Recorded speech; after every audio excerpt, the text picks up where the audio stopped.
What is going on, everybody? Your boy Patman here. A bunch of new info on the Halo Infinite technical test has come out from both the live stream that 343 did, as well as a separate blog post that they posted afterwards. I'm going to be going over the vital details in this video. Make sure you guys hit that like button to support future Halo content. Stay tuned to the channel for a bunch of videos coming this weekend on the technical test, and hit that subscribe button if you're new to the channel and you want to stay absolutely up to date on all the latest happenings in the world of Halo. Let's get it started.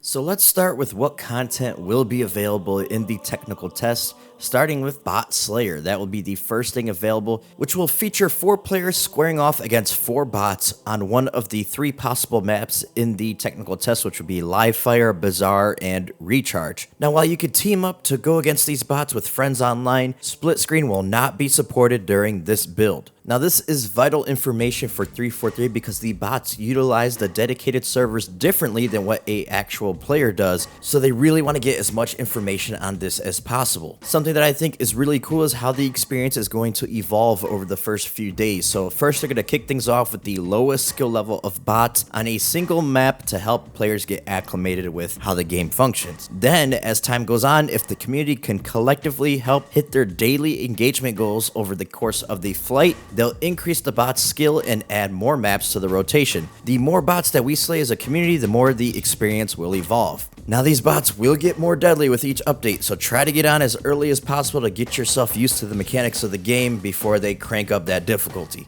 343 will also be shouting out the top bot slayers, the team with the most daily wins, and the team who could win the fastest each day, and they're looking for ways to award these people with a special nameplate when the game launches this holiday. And yes, content creation is allowed. You could stream, you could record, you could share clips on social media. If you share on Twitter and you get a sick play, use the hashtag Infinite Plays, and 343 will be looking at these to maybe share or retweet. You never know who could be watching. Make sure you use that hashtag.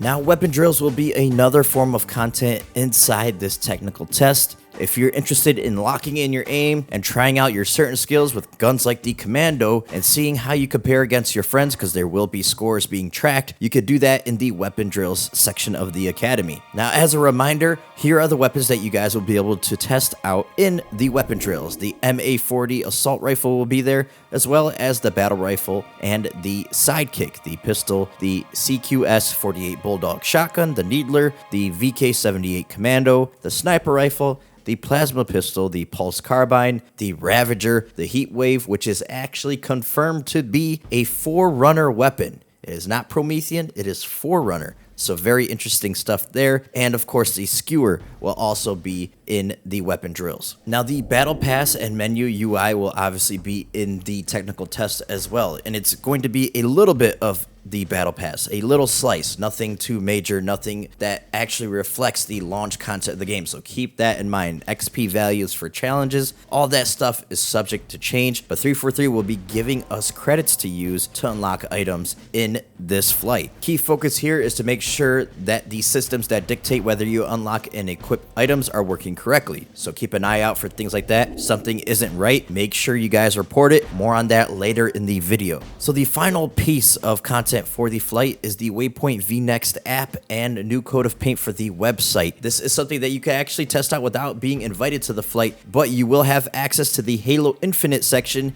if you are in the flight, and you could go on ahead and swap like the customization on your Spartan, among other things like looking at challenges in the battle pass progression. Really cool stuff. I cannot wait to record some of that for you guys and have it on the channel as well. Something really cool to note is that 343 may sneak in a little bit of actual matchmaking social arena Slayer at the end of the flight on Sunday afternoon. They said if they hit their target engagement and testing goals for Bot Slayer, they will turn that on and we'll get an actual glimpse at matchmaking against other players in Halo Infinite. Now, there are a lot of problems with this right now. They said that sometimes you could start a match with a 4v3 with the fourth player joining in, and it takes them about a minute to load in. They said on average about 60% of the time it loads in perfectly 4v4, and about 40% of the time you might have a teammate loading in just a little bit later into the match. So they're trying to get more data on that, and that's why they might not put it live, but there is the possibility we'll be facing some real players on Halo Infinite. Make sure you guys check me out. I'll be streaming it, twitch.tv/thepatmangaming.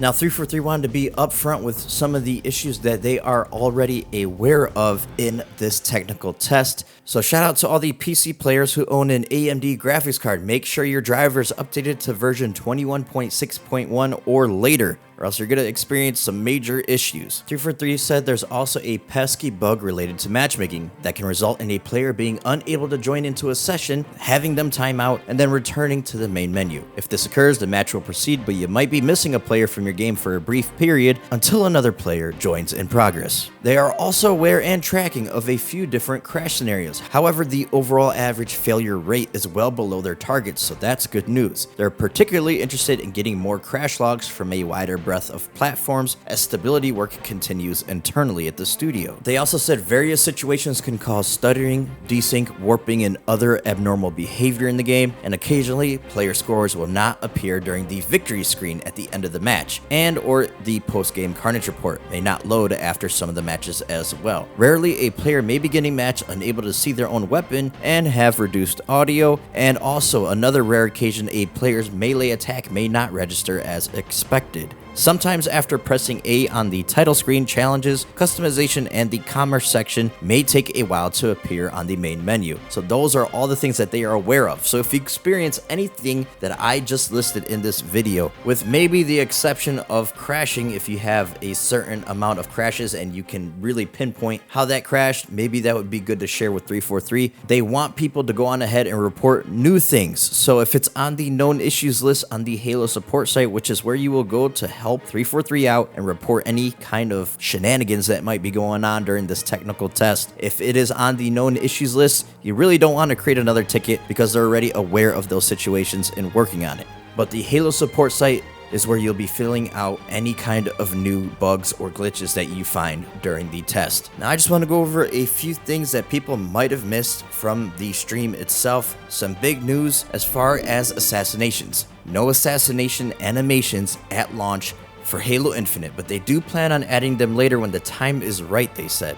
Also, Quinn Del Hoyle, the lead sandbox designer at 343, went onto Twitter and basically dropped a bombshell as far as competitive settings. Grenade hit markers will be in social matchmaking, but not in ranked or competitive settings, so that is big news from the competitive community. If you guys are wondering what the heck is the big deal, it comes down to really not wanting players to throw random nades around random corners or into random buildings, and knowing that there's a player waiting around the corner for them. That kind of defeats the whole point of crouching on the radar to stay off radar, so that is really the big deal behind that. Now, armor cores seem to be a hot topic, and we are going to have to really learn more information about them, but Sketch did talk about them on Twitter when somebody was asking about it. It seems that the armor core system might be limiting players as far as customization goes. So basically, certain components of customization will be locked to certain cores. However, the team is already thinking about ways to open that up and allow for more mixing and matching down the road. So for example, I'm thinking things like the Yoroi armor, the Samurai armor. You probably can't mix that with like Mark 5 stuff or Mark 7 stuff. So the team is already looking at opening that up and creating more options for customization. This may be disappointing to some. I'm not really going to judge it until I play around with it. Speaking of which, expect plenty of customization content during this weekend on the channel. Last but not least, we gotta look at a bunch of the settings in Halo Infinite, and there is a lot there, and it is the most robust offering of settings that we've seen ever in a Halo game, and really top tier compared to other modern games that I've played. Really exciting stuff. One huge thing is being able to change the sensitivity based on the magnification of the zoom of a weapon. That is huge. So if you want to rock a high sense when you're just basically hip firing, but when you're ADS, being able to tune your sensitivity to your liking, that is huge. Another thing is being able to drop your weapon for a teammate. That is another really cool feature. And finally,